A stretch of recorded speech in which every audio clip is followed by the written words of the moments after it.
And my problem, why is when you at the finish line, things get so hard? Why is school getting so hard? I am literally shocking. Everything that I'm learning in the classroom, it cannot stick. Some make sense, but some doesn't. And it's just like, I can't retain the information. Tu t'imagines que ou pral composer, m'étudier pour me composer, ok, great. M'm font bon note pour examen. Et puis, comme fin faire bon note pour examen, m'oublier tout ça m'étudier.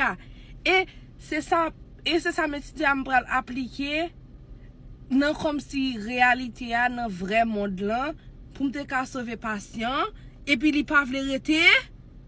What is going on? It gets hard, but we going harder.